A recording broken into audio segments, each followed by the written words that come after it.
Hi, I'm Angel, I'm Mary. And I'm Mariana. and for our project we have anxiety and depression.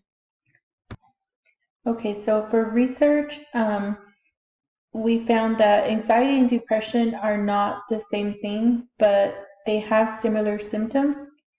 Many people who develop depression have a history of an anxiety disorder earlier in life. There is no evidence that one disorder causes the other, but there is clear evidence that many people suffer from both disorders.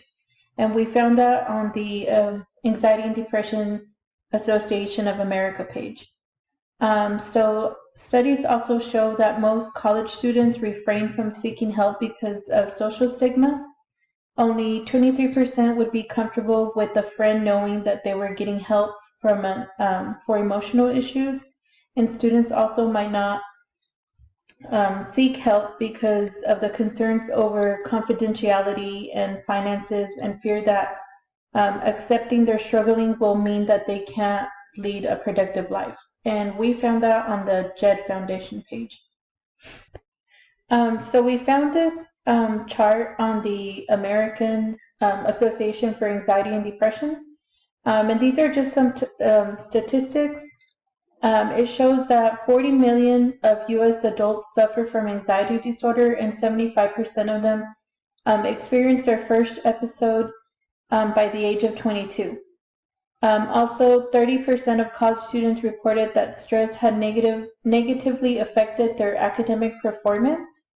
85% of college students reported that they had felt overwhelmed by everything they had to do at some point within the past year. 41.6% stated anxiety as the top presenting concern among college students, and then 24.5% of college students reported that they were taking some kind of medication for anxiety or depression. Most colleges and universities, the campuses have mental health resources available for students. And this just shows some of the ways you could get help or find help. And that's it. So people who suffer from anxiety or depression can do various activities to help them cope with their conditions. These activities include writing down feelings in a journal, participating in physical activities like sports, dancing. They can start reading books. They can talk to someone about their feelings, someone that they trust, and they can practice deep, slow breathing. They can also meditate, or they can draw or paint, whatever helps them. And for the Healthy People 2020 goals, it is their goal to reduce suicide rate and attempts, to reduce the number of people who suffer from depression, increase screenings for depression, and increase the number of care facilities that provide treatment.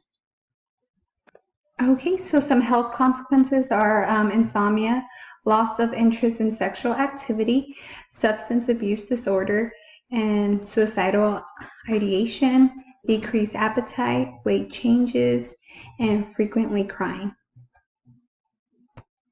Okay, some resources are the National Suicide Prevention Hotline, and it's just 1-800-273-TALK.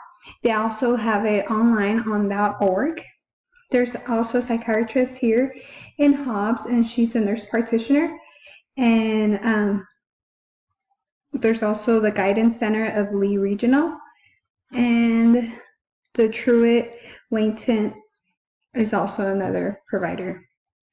And that's it for our presentation. Thank you. Thank you. Thank you.